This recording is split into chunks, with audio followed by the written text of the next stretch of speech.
Dikkat dikkat! Corendon Sportox uçuşu için son çağrı. Bu uçuşta bolca spor konuşulacak, yıldız isimler ağırlanacak ve oyun dışı hiçbir şey kalmayacak. Koltuklarınızı dik konuma getirin, telefonlarınızı uçuş moduna alın.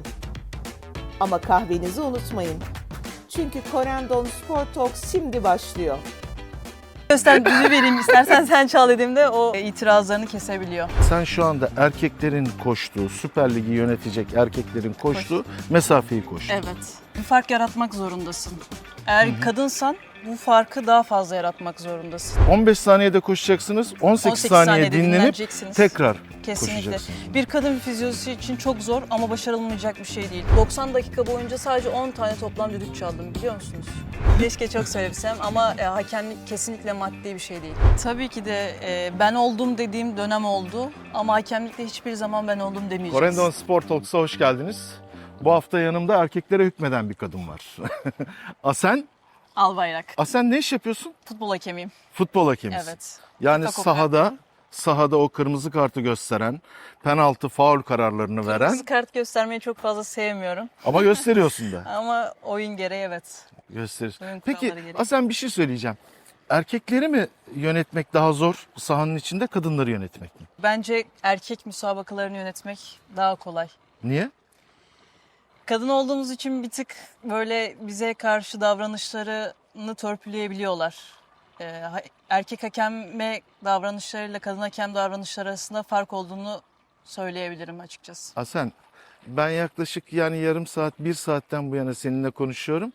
Yani sadece erkeklerin bakışı değil, senin duruşun da biraz korkutuyor erkekleri galiba. Tabii ki de bizim müsabaka içerisindeki verdiğimiz kararların doğruluğu ve kendimizi kabullendirmemizle alakalı diyebilirim. Mesela erkeklerin tepkisi daha yumuşak diyorsun. Kadınların tepkisinin sertliği nasıl? Kadınlar genelde tepkilerini hemen gösterebiliyorlar. Ama erkeklerde öyle değil. Kadın olduğumuz için bir tık daha kendilerini törpüleyerek bize geliyorlar. Bir karar verdiğimizde eğer itiraz edecekse kadın hemen fevri olarak davranış sergileyebiliyor. Ama erkeklerde gelirken bunu hatırlıyor ve geri dönebiliyor. Peki bazen otoriteyi sağlaman için bir şey yapman gerekiyor. Mesela bir futbolcu sana ısrarla geldi ve itiraz ediyor. Ne yapıyorsun? Tabii ki de sinirlenebiliyorum çünkü görmüş olduğum kararın doğruluğunun farkındayım. Onun da bu karara inanmasını kesinlikle istiyorum. Bazen sert çıkışlarımız olabiliyor. Mesela. Örnek verecek olursam bir müsabaka içerisinde bir oyuncu kendini çok belli edebilen oyunculardan bir tanesi, atıyorum, bir faul kararı verdiğinde ya hocam, ikinci faul kararı verdiğinde ya hocam, üçüncüsünde ya hocam dediğinde dördüncüsünde artık ben al istersen çal dediğimde. Düdüğü veriyorsun. Evet. Al sen çal. Düdüğü vereyim istersen sen çal dediğimde o itirazlarını kesebiliyor. Daha sonrasında oyununa bakıyor zaten. Peki sen şu anda Türkiye'nin FIFA Kokartlı kadın hakemisin. Evet. Kaç kadın hakemsiniz FIFA Kokartlı? 4 tane orta hakem, 4 tane yardımcı hakemimiz var şu anda FIFA Kokart'la. Uluslararası maç yönetiyor musun? Uluslararası müsabaka yönetiyorum. Geçen dönem 3 tane müsabakam vardı. Bu sene inşallah Mart ayı itibariyle umarım müsabakaları almaya devam edeceğiz. Asen, ben yani kadın sporculara hayranım. Türkiye'de zaten kadın olmak zor. Bir de kadın sporcu olmak, başarılı olmak Daha çok zor. daha zor.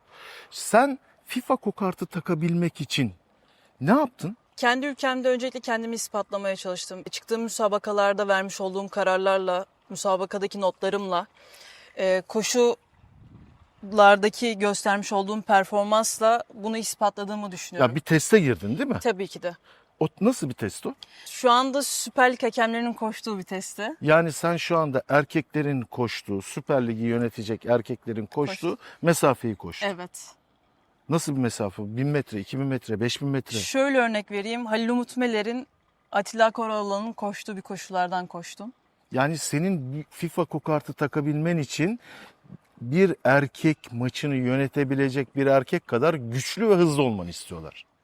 Şöyle bir fark yaratmak zorundasın. Eğer kadınsan bu farkı daha fazla yaratmak zorundasın. Bu alanda var olduğumuzu kanıtlayabilmek için erkek koşusu koşmamız gerektiğinin bilincinde ve farkındaydık. O zaman FIFA'da, UEFA da bunun farkında. Çünkü yani bir kadın yönetiyor diye erkekler daha yumuşak oynayacak değiller. Tabii ki de değiller. Ben maçınızı yönetiyorum arkadaşlar. Bugün ben kadın olduğum için lütfen daha az koşun, pozisyonlara yetişmeye çalışmayın gibi söylemler söz konusu değil. Bu testi bana anlatır mısın? 75 metreyi 15 saniyede koşuyorsunuz. 18 saniye dinleniyorsunuz. Bundan tekrar bir daha 40 tane oluyor. 40 tane 40-75'i koşmak 40 zorundayım. tane 40 tane 75 metre koşuyorum. 75 ve bu 75'i 15 saniyede koşacaksınız. 18 saniye saniyede dinlenip dinleneceksiniz. tekrar Kesinlikle. koşacaksınız. Bir kadın fizyolojisi için çok zor ama başarılmayacak bir şey değil. Biz şu anda bu koşuyu koşarak kadın hakemlerin bu alanda var olabileceğini, bu işi bizim de yapabileceğimizi gösterdik ve kanıtladık. Böyle nasıl oldu? Evde otururken bir anda hani ben bir hakem olayım artık. Hakem olmaya karar veriyorum mu dedin? Yoksa bir sporcu geçmişin var mı? Sporcu geçmişim var. 8 yıl futbol oynadım. Zaten şu anda müsabakalar... Hakeme itiraz eder miydin? Son müsabakamda ettim. Ben 8 yıl boyunca futbol oynadığım etmediğini süreçte söyleme. sarı kart hiç görmedim. Ama itiraz ettin tabii. İtiraz tabii ki de etmişimdir. Al düdüğü diyen oldu mu sana? Olmadı. Olmadı. Hı. Yani çok karar verdin? itiraz eden bir sporcu değildim. Dediğim gibi hiçbir sarı kart, kırmızı kart görmüş bir Hangi insan mevkide değilim. oynuyordun? Forvet. Forvet oynuyordun. Evet. Golcüydün. Golcüydüm. Şu anda 88 maçta 84 golüm mevcut federasyon Öyle mi? sayfasına baktığımızda evet. Oo. Futbol geçmişim var. 5 yıl Amasya Eğitim Spor'da oynadım memleketimde. 1 yıl Osmaniye Demirspor'da oynadım. Son yılımı Hatay 4 yolda geçirdim. Son müsabakamda hakemle yapmış olduğumuz küçük bir tartışma sonucu ceza almak zorunda kaldım. Müsabaka cezası. Ne dedin? Ağır itiraz ettin herhalde. Yani küçük ufak bir tartışma geçti aramızda. Daha sonrasında müsabaka bittikten sonra rapora yansıdığını gördüm bunun. Maç cezası aldım. O maç cezasından sonra futboldan kopmak istemedim biraz. Bir aya tekabül eden bir ceza almıştım. Vakit geçsin diye hakemliğe başlayayım dedim. O kısa sürelik bir aylık bir süreçte. Çünkü hakeme çok kızmıştım o gün. Yanlış kararlar verdiğini düşünmüştüm. Hani neden bu hatayı yaptı? Çünkü bizim son playoff maçımızdı. Müsabakayı kazandığımız sürece bir üst lige çıkma şansımız vardı. Kaybedince çok üzülmüştüm. Vermiş olduğu kararları çok sorguladım. Nasıl bir insan böyle bir hata yapabilir demiştim ama şu anda kendimi o işin içerisinde buluyorum. Şu anda ben bir hakem olarak futbolcuların müsabakalarını yönetiyorum. Kesinlikle her insan hata yapabilir. O yüzden bir kadınsan daha çok dikkat etmek zorundasın müsabakaları Peki, yönetirken. bana söyler misin? Bana futbolcu profillerini anlatır mısın? Daha saygılılar yurt dışında. Daha çok top oynama isteğindeler. Ben oynatmayı seven bir hakemlik modelim var. Çoğu Türkiye müsabakalarında da zaten ya hocam İngiliz futbolu mu burası? Neden oynatıyorsun tarzında. Öyle mi diyorlar? Genelde bunlarla yaklaşıyor. Hocam İngiliz tadında bir futbol maçı izlettim bize diye söylenenlerde bulunanlar oluyor ve bu beni çok mutlu ediyor. Ben bu sene UEFA'da ilk gitmiş olduğum müsabakada final tadında bir müsabakaydı. U17 kadınların müsabakası. Orada 90 dakika boyunca sadece 10 tane toplam düdük çaldım biliyor musunuz? 10 defa. Sadece 10 defa. Kartım bile sadece bir tane sarı kart verdim biliyor musunuz o müsabakada? Çünkü oyuncular oynamak istiyorlar. Hakeme hiçbir itiraz yok. Peki Türkiye'de en beğendiğin erkek hakem hangisi? En beğendiğim erkek hakem hangisi? Halil Umut Meler.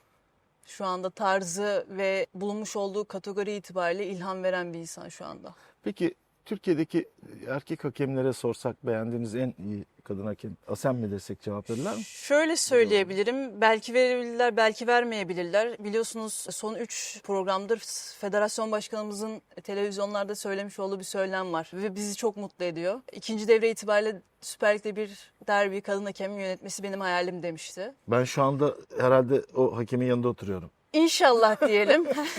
Çünkü başkanımızın o söylemlerinden sonra genelde çevremdekiler ve üst liglerde görev yapan hakemlerin çoğu biliyoruz sensin, sen olacaksın tarzında söylemlerde bulunuyorlar. Bu beni çok mutlu ediyor. Bundan sonraki hedef Süper Lig hedefi olacak. Tabii ki de.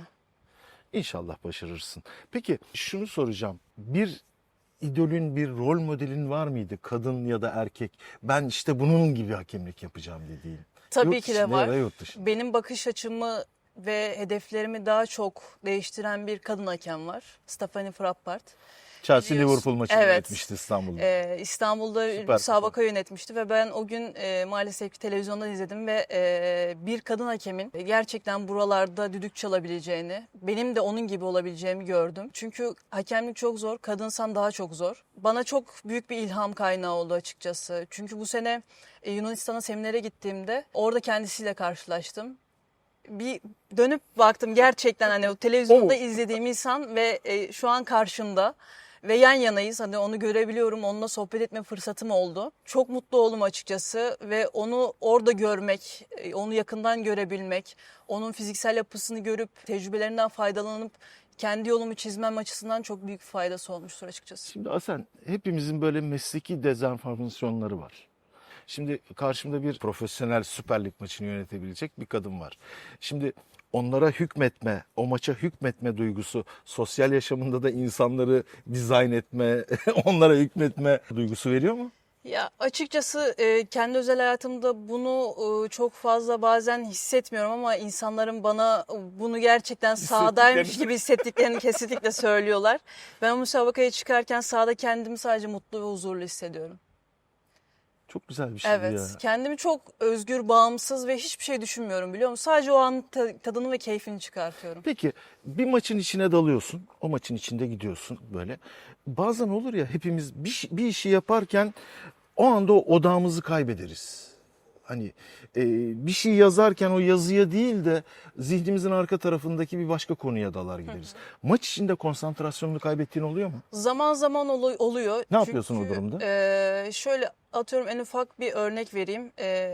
Bir tane penaltıyı kaçırdım diyelim. Bana göre penaltı değil ama herkes tarafından penaltı olarak düşünülen bir pozisyon.